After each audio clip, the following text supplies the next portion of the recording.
Welcome back to a new video. I don't know if this will just be a regular video or mic'd up, probably a mic'd up, but this is my, I guess we'll call it a Sunday workout because it isn't really truly a workout and it isn't part of the AI programming because it's just, stuff I'm going to do out here. I was kind of like 50-50 on actually going to the gym and training today and doing the full normal session for like the full Monday session today because I don't feel too bad, but I figured that an extra day off, or not really even extra day off, like the regular scheduled day off would be good for me, and to still treat this Sunday as a day where I can mentally relax, I can do some rehab type exercises, and really just try to make sure I'm as recovered as possible, because I will say last week when I did that, I certainly felt a lot better on Monday than I otherwise would have if I had tried to do anything on Sunday. Although if I remember last Sunday, I didn't have much of a desire to train. Today, I certainly had a lot more. Now, that's not to say that I would never consider, jumping ahead in the week of training. If it was a really light session or if it's a deload, like next week, I might try to do something earlier because of the Christmas holiday being on like a Sunday. So if I see something that I could do really quick, really easy, then I might do that. But we're gonna start out with just some basic hip flexion stretching. Earlier today, I did actually 10 good minutes of cardio on the stationary bike that is in the house. So what's nice about that is it tracks your sessions, which for me isn't really that important necessarily. Like I don't really care if I'm going further or working harder necessarily, but it's nice to see that intra-session to see if your heart rate and stuff, which it doesn't do by itself. I had to get a separate heart rate monitor that just goes around your stomach and it connects with Bluetooth to the machine, and so then it's able to track your heart rate as you're training, and then you can kind of see it hopefully go up a little bit as you're pushing yourself a little bit.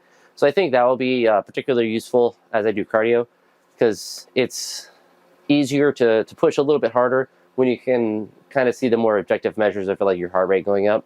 Obviously, if you don't have one, you can kind of tell if you're getting more tired or not, but they aren't really that expensive, and it's kind of nice to be able to have that direct feedback, so it's not just yourself tricking yourself that you are working hard, that you actually are. But these Sundays, like last Sunday, I did similar stuff to this one. I did most of it in the house and focus more on my shoulders, but I'll do a little bit just general stretching and just kind of talk about the week of training, the cardio like I just mentioned. But I've been trying to do a little bit of it during the week, and I haven't, just because like I had to do it in the morning. It's a little inconvenient to do it in the morning, particularly after I eat breakfast, or to do it and then have time to eat breakfast and still, want to just kind of relax in the morning. That's one of the things is I usually get up with enough time to theoretically do something like that. But I like to sit around in the morning, and not just to be lazy, but just to acclimate being awake. And I've experimented with waking up a little bit later to get a little bit more sleep, or waking up a little bit earlier to get, not necessarily to get less sleep, but to like just be up longer.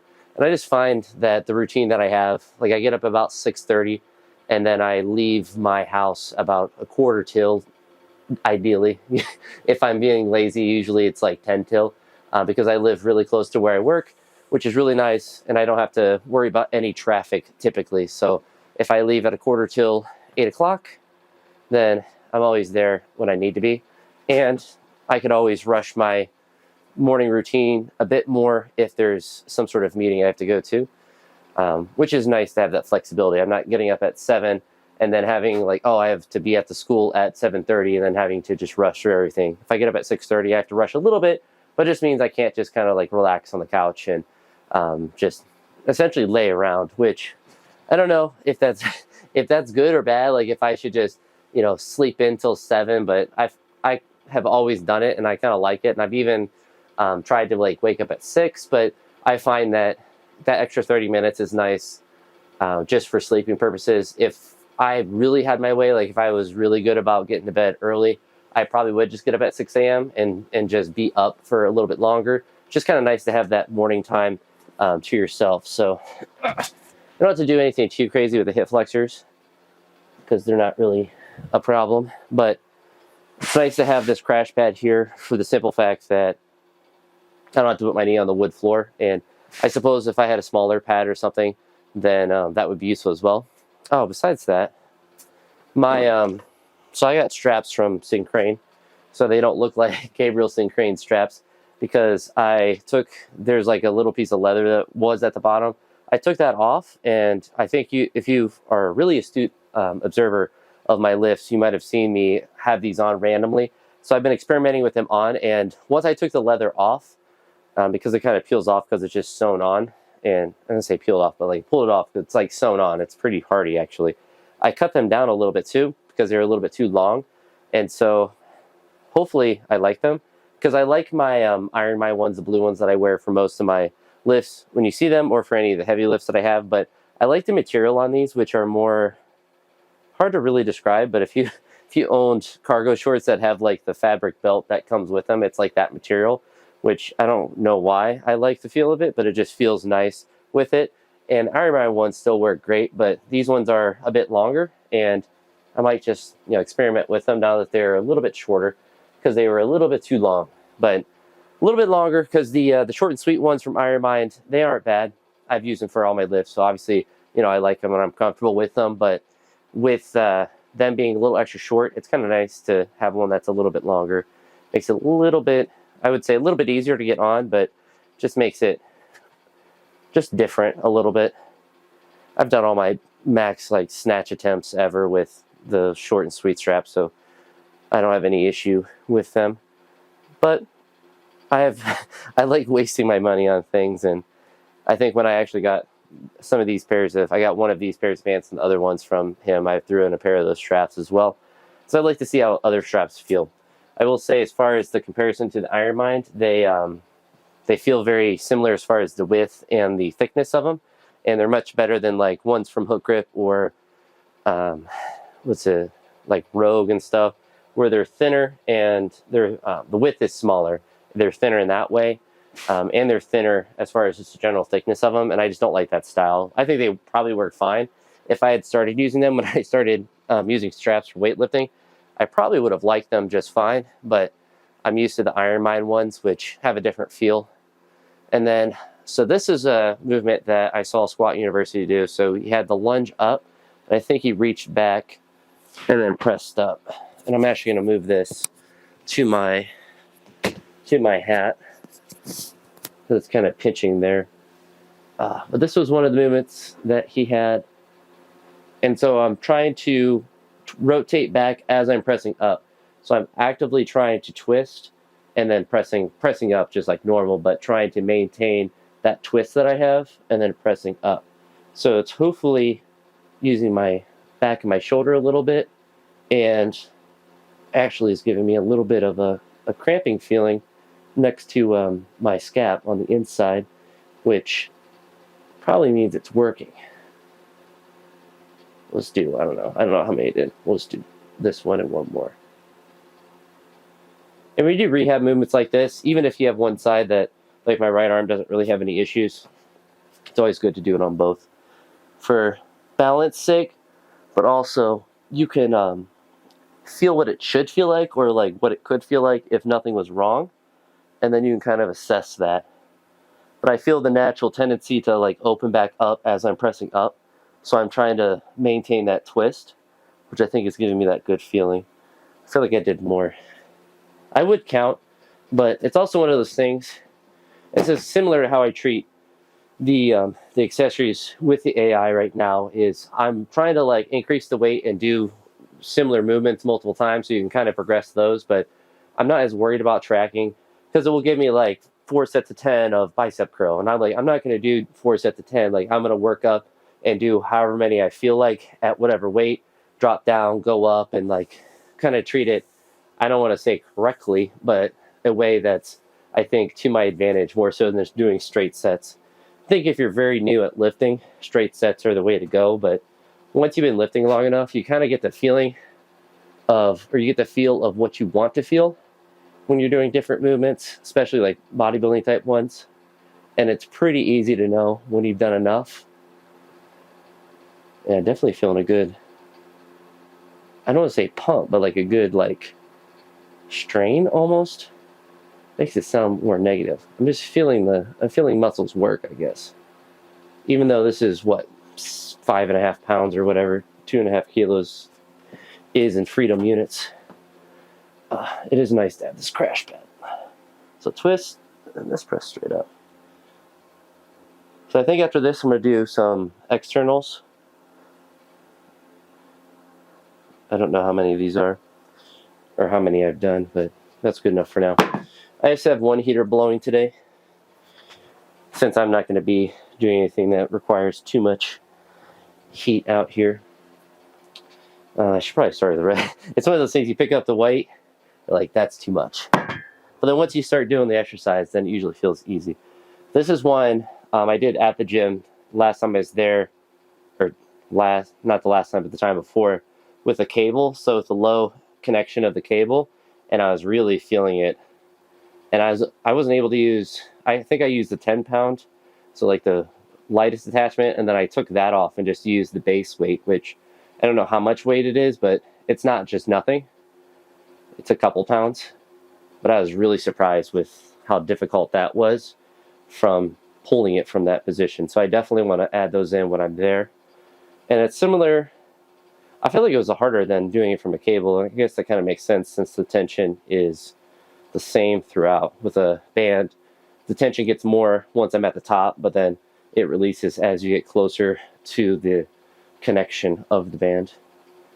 But just trying to do these, and honestly, like a lot of the shoulder stuff, it might be hard to tell for people that don't watch every single lift. Like I'll kind of click through and watch most of my lifts, but I have been noticing an improvement of just generally how I'm catching the bar and it being a little bit more stable. And anecdotally, not anecdotally, but internally, it feels better. Like it's not crashing as much. And when it is crashing, like last week on Saturday, the last single I did at 115, where my left arm rebent or whatever, like it makes sense because it's, you know, the 10th single that I did, and it's a fatigue thing that's happening.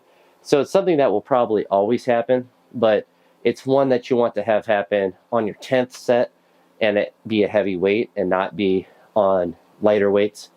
So obviously still a lot of work to do on the technique of the lighter weights to really get that turnover to be the same on both sides and it to be powerful on both sides. But it's definitely nice. I mean, it's only the end of the second week, beginning of the third, and I'm already seeing some positive changes in that. I'm also seeing some positive changes in my jerk technique where I'm getting into a better position. Like it just looks more fluid. I'm thinking in my head of the 130s, the no hook, no feet, clean plus jerks, where, I mean, 130 isn't that heavy for me, but it's also like a challenging weight in the sense to do it with a really good technique. Things can break down a little bit. The reason I don't want to push these up a little bit more is I'm trying to target the smaller muscles in my shoulder. And as you add weight, you start to bias larger muscles, which is fine. I'm not opposed to adding weight to these, but in a session like this, I want to focus on the little baby muscles and not so much on all my big muscles. Because that's I don't know if this is actually true, but I remember doing a lot of empty cans as a kid. In fact, I'll do some now. It's a perfect day to do them. And I think this is actually the most weight I would use, because I was told by my dad, is if you go above this, you know, you're not going to hurt yourself, but you're going to start using larger muscles that surround your rotator cuffs muscles. And doing these, and as I'm coming up, you notice I'm trying to like turn my shoulders in. And I don't know if that's correct, but I always feel a little bit more when I really try to internally rotate my shoulders. And it's a weird feeling. So if you've never done these before, get a really light weight, like a 2.5 pound plate, no more than 5 pounds, and do like a set of 12 where you're really trying to go at like a 45-degree angle, your thumbs are down and all of that. And if you want to like internally rotate a little bit extra, you really start to feel it up there next to where your trap is. It's a really nice feeling. And I don't, it's like a burning sensation. Obviously, anyone that's lifted weights knows that feeling, but it's in a really like specific spot. And it always feels like the correct spot. And I don't know if it's just because I've done them so much that I know where I should start to feel it, but this is probably the first exercise I ever have done for mean, obviously as kids, like you do like a push up or pull up or whatever, but when I broke my arm in 5th grade, my dad gave me some wrist stuff to do for rehab, because I broke my radius, so not my actual wrist, but obviously, those muscles were really weak after that point, and I had a bunch of nerve damage in my fingers, particularly these two, and a little bit in my thumb, but these two were bad for a while, with just being like cold and tingly for years, several years after that. But so I started with some wrist stuff, some like wrist roller, basic stuff, squeezing a tennis ball, and they added these empty cans in as well. And I don't want to say this is necessarily the only reason I haven't ever had a major shoulder injury or elbow injury, but they certainly helped, because I've never had, and I've thrown a lot, especially as I got older. I was really aggressive. I mean, if anyone's watched me train, like I go hard a lot, a lot more than I probably should. And I did that same thing with baseball, where it got to the point where I was like mad that I wasn't progressing. So I just kept going harder and harder and harder. And eventually just, stopped playing baseball. So that's, just stopped. But I never really had any sort of, I actually never had a throwing injury in my shoulder. The closest I got was way after my baseball career. My first 2 years that I was down here teaching, I coached baseball. And so then I started throwing a bit with our players. If they needed someone to throw with in long toss, if we had odd number, I would just start throwing because I enjoyed it. And why not? So I got into actually pretty decent shape throwing wise with just long tossing. And then I would, after the pitcher finished his bullpen session for the game, I would throw like maybe 3 or 4 pitches and just see how hard I could throw. And there wasn't any radar gun or anything, so I don't have anything to necessarily verify my statements. But after not throwing for probably like 2 solid years, because when I stopped training for baseball and stopped throwing, I stopped cold turkey. Like I just stopped entirely, because I just immediately just went to lifting at the gym, do some regular lateral raises. But I was feeling very connected and very strong, because I had, from that time that I quit baseball, just got really strong, gained weight. So I just had a lot more mass to throw. And also, I think my technique got better, because I was able to unlearn my old arm action stuff. It was just a lot more fluid. But I was throwing really hard. And I remember like how hard I used to be able to throw, but it was a different feeling. So it's, if you've ever like thrown a baseball, if you give it to someone that has never thrown, like they are limited through their technique, and they can't use all their strength. So if you give the ball to like a defensive lineman who's never thrown a baseball before, and they're really strong, but they can't really throw that hard, versus someone that's played baseball their whole life, they're able to use every bit of their body to get more into the ball. I felt more in that latter group, where I was actually able to very easily exert myself and throw very hard. And I got to the point where, the point of that story is, I got to the point where I actually strained my lat. It's a very weird thing. So it was like literally, 3 throws, and I would throw maybe like 2 fastballs and a breaking ball just for fun. But on one of the fastballs, I strained my lat a little bit. So I had to deal with that it wasn't really that serious. It was probably like a week where it was just sore. But that's where I kind of realized, like, I'm actually throwing quite hard. But even like at that point, like I never had shoulder or elbow issues, and I would long toss. One guy that we had on our team, oh, he really got into long tossing. Now he throws, I think he says he throws up to 95. So he was really good. He had a really strong arm even back then. He just had really bad control. But good Lord, he would long toss very far. So I was, whether I wanted to or not, I was getting in good shape just throwing with him, because he was really good at long tossing, as any good pitcher, I think, should be. But after I strained that lat, like I still threw after that. I just had to take it easy for a week. And, being a pitching coach on a travel baseball team, it ain't that deep if I can't throw. But point of that was, like, I was throwing with enough exertion that I was straining a larger muscle. And I've never thrown hard enough to like hurt myself before. So it was weird. But I was throwing so hard then. I wish I would have had a radar, and I'm sure I wouldn't have thrown as fast as I thought. But according to like the players on our team, which we had several guys who were throwing in the mid to upper 80s. And like I said, the one guy that I would long toss with, he throws 95 now.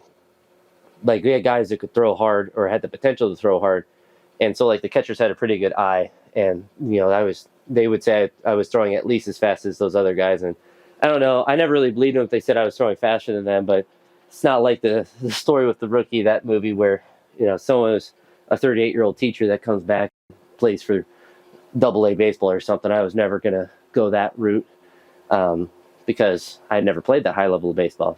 So even that rookie player, he was in the minors for several years and then went back to teaching. So he already had experience and ability to be at a very high level. But mine was more of the just seeing how hard I could throw. And I would say I was probably throwing close to 90 at that point, because the fastest I have ever verified myself throwing was weird. It was a 6-ounce baseball, which a baseball is 5 ounces. And I threw it 84 miles an hour. So you can extrapolate that I could have at that juncture thrown faster than that with a 5-ounce ball. And that was with a crow hop, after doing lawn toss and stuff. But at that point, I was probably able to, do pull downs and like crow hop throws at 90.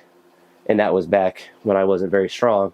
So if I got stronger, my throwing technique got better, then I'm sure that I was throwing a bit faster. But it's one of those things that just the feeling of trying to throw fast and it being like I felt like I was able to use my body a lot better to throw, was very similar to like when you do a good lift. It's kind of like when you start learning how to do a snatch or a clean, where you feel like I could do so much more weight if I could just move properly. But like once you start being able to move well, then it's just like, it's an exertion that you can feel that just feels so much different. Like when I was first learning cleans and stuff, the weight never felt heavy because it wasn't heavy. It was, I remember doing like 225, like I could deadlift more than double that at that point. So like the weight never felt difficult.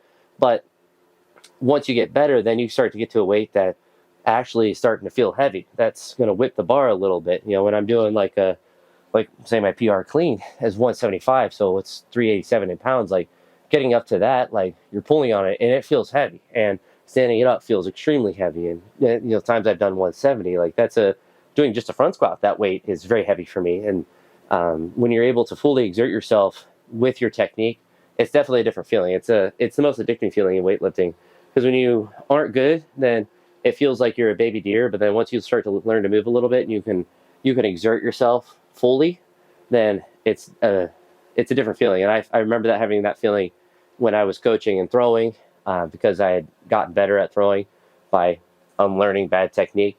But with weightlifting, I get that same feeling. And I think that's one of the reasons I got so addicted to it. It's very similar to baseball in that sense, to where you have to be very strong, but you also have to be very technical, and you also have to do it very many times. Because if you don't, and you won't get very good at it, and you also won't get stronger at it. It's a balancing act. But that's enough upper body shoulder stuff. I'm going to sit here and do some more. As I just said, it's enough shoulder stuff. I'm going to do some more external rotators, and then I don't know, maybe stretch my shoulders a little bit. I'm trying to think of other things that he had on there that were good ones. I remember these. I mean, the amount of band work I used to do for pitching too. It's another reason. As I got older, I would do so much band work, so I wanted my shoulders to be stronger. But it just meant they were more durable. I don't think they got much stronger from it. They just got a lot of durability. But thankfully I did all that stuff, because I have never had a catastrophic shoulder or elbow injury, and I think a lot of that's because of the amount of accessory work I did for my shoulders and upper back and stuff. But now at this juncture, it's less about stabilizing the joint or allowing it to be protected necessarily. It's just trying to get it able to hold heavier and heavier loads. So just trying to get the strength to be there to correlate with it. And it generally is, as the older I get, and the stronger I've continued to get, it does, it has improved. But you do have to increase the load, because you're not going to, you can get some good work doing some banded leg extensions and getting a good pump in your legs and all that, but you're not really going to get stronger. It's more of like a recovery modality. So I think like the stuff I'm doing today is probably good, because there are a lot of small muscles that you can work in your shoulders, but nothing's going to get you better than the actual movements and actually having the bar above your head in some sort of strained position. So I'll do some, I don't know what to call these, some SOTS presses from the cross-legged position, but it's nice to just press and hold up. I felt like 3 different things crack in my upper back, which felt actually really nice. But bring it down slowly. I kind of get to like a weird spot, probably like 2 inches below where my traps are, where I'm not able to really stabilize it. And it's not like I think it's a mobility thing, but it's like right there. I think I might add this in. This is really nice, because one of the problems I have with like the regular SOTS press is not the mobility, like sitting in the position, it's just that I don't want to sit in that squat for that long to do like a full set. And usually I'm quite sore at the end of a session or whatever, but this is kind of nice. This is one that like I could see myself coming out in the morning and doing. There's no like there's no pressure to it, or just like doing this and then getting into a squat and doing it doing it in flats and nevertheless. See, like when I'm here, because I'm pitched forward, it's hard to initiate the lift. It's actually probably one reason why it's probably better for me to do it just sitting on here, because I still get in a similar range of motion, but I don't have to worry about that initial and like pressing back in a weird way. I can stay really vertical, probably why it feels a bit better. And I mean, it is an accessory movement, so it's not as important to be in the full normal position in a snatch to do. Plus then I can do the SOTS, regular SOTS press, which I'm too big, I'm too jacked to get into a normal one. Oddly enough, so my left arm likes to dip on like cleans and stuff, but my mobility, if I get to here, the bar's touching on my left shoulder before it can touch on the right. So I don't know why that's the case, but could be one arm smaller than the other, or shorter in actual distance, or it could just be mobility difference between the two sides, because my right arm is probably different than my left from all the years of throwing, because I haven't done much throwing with my left hand. I've actually done a little bit, but not enough to balance it out. Thankfully at this point, I mean, I haven't thrown a baseball in shoot, probably 5 years at least at this point, so I don't know why I'm picking this back up. So I don't think that I'm experiencing any of the side effects from it, but there are probably some structural changes to my shoulder capsule on my right side from throwing a baseball since I've been a little kid that are probably permanent. But they may be permanent, but they don't impact my right shoulder. Maybe if I had done as much throwing with my left arm as my right, I'd have perfect shoulders. But, you know, I didn't think about that. Do some good mornings, or at least stretch my hamstrings. It's been a really nice little session out here. I did a lot more today than I did last week. Last week I kind of just did cardio, a little bit of shoulders, and just relaxed, but I actually feel like this is probably the most productive I could be on a day like this, where I don't actually want to train. But as you saw, I did some shoulder exercises and then sit down here in a squat. I actually don't feel too bad standing up out of it, but just moving around. Just moving around and essentially warming up like I would for a session, minus, you know, all the shoulder exercises that you saw. I wouldn't do that prior, but move around a little bit, try to feel pretty good, and then go inside a little bit. That's the other one I wanted to do. So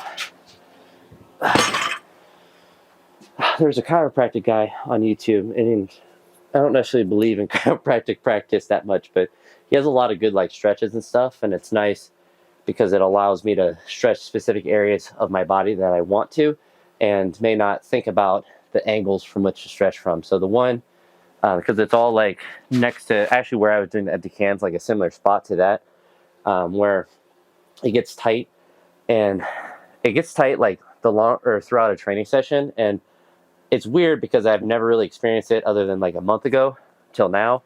And before then, like I still had the, the crashing shoulder, but I think it might just be something that gets tight because of how much accessory stuff I've been doing for my shoulders. But one was, so you put his arm behind. They called it the armpit sniffer. So you're trying to pull your head to sniff your armpit, but really stretches a good part of your neck. And then just kind of try to adjust where the angle that I'm pulling from. So I get a good stretch, and actually feels pretty good. That was a nice one as well.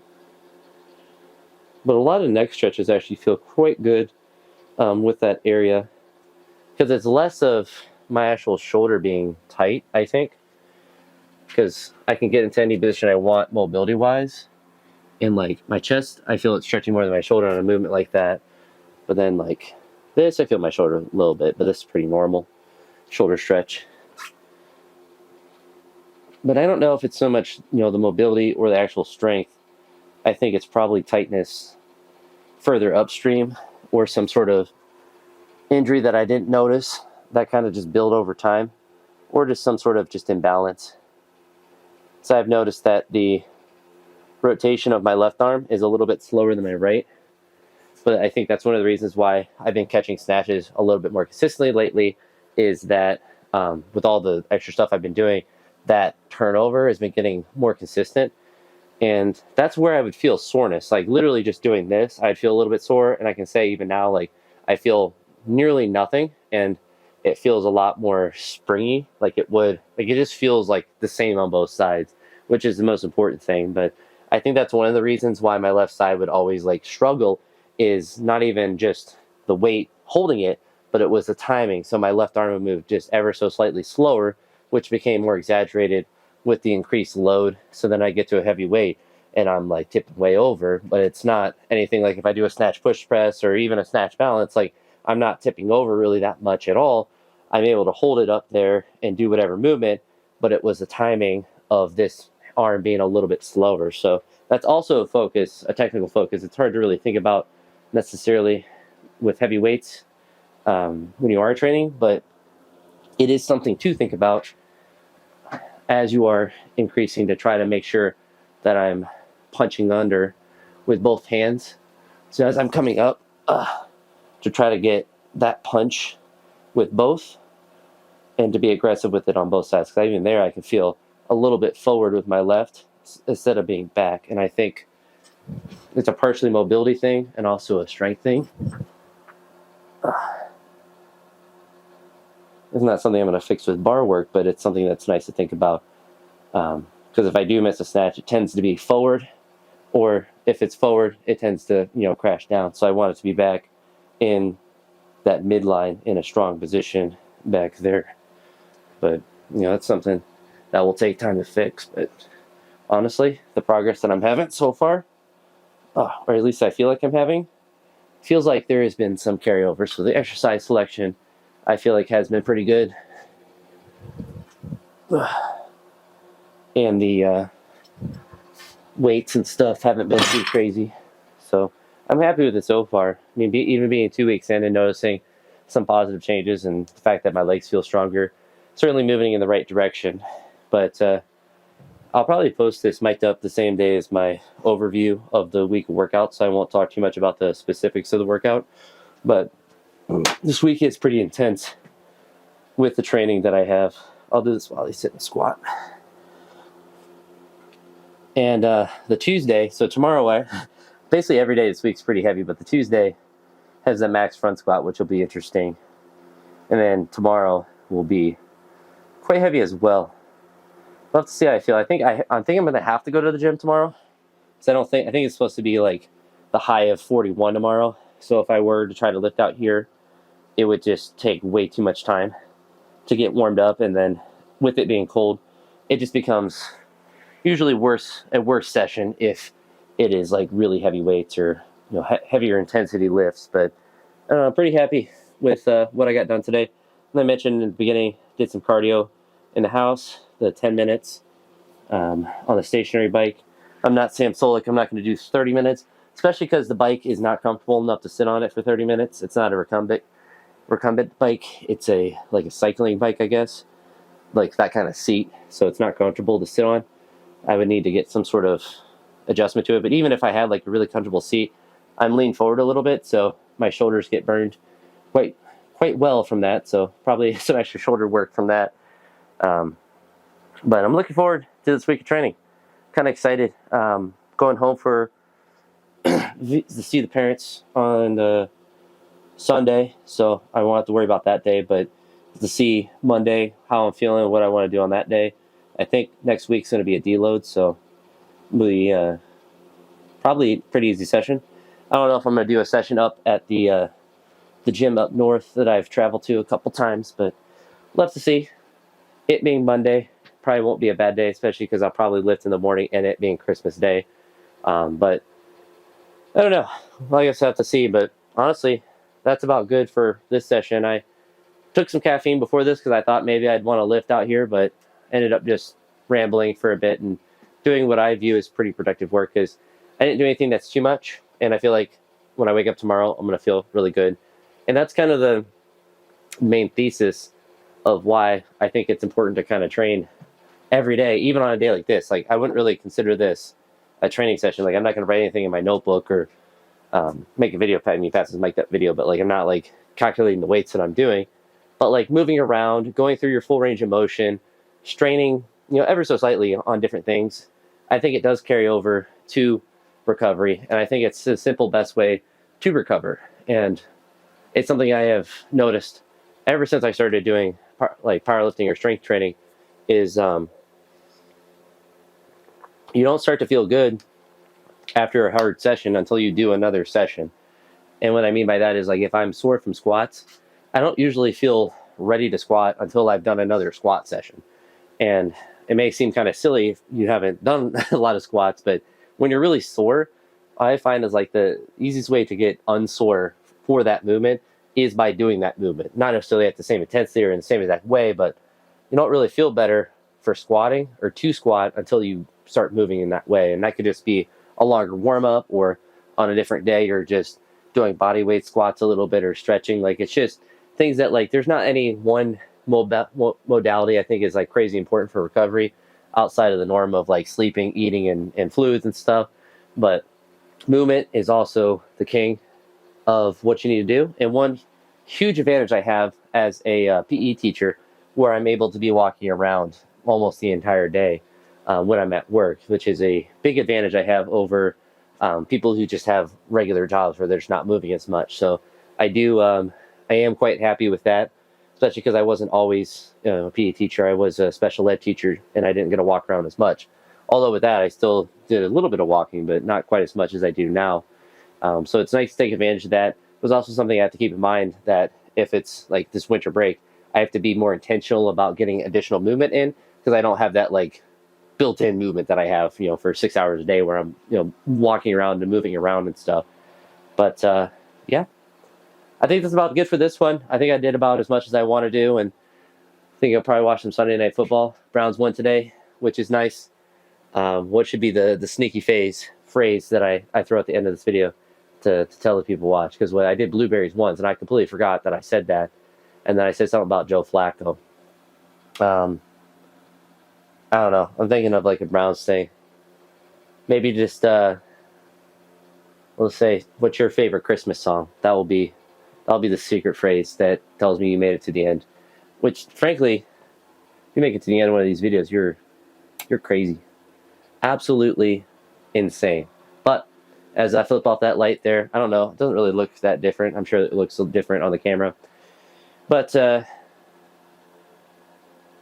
I don't know. I lost my train of thought. But that's going to be it for this one. So I'll talk to you all in the next video, and I hope you all have a great day. Peace.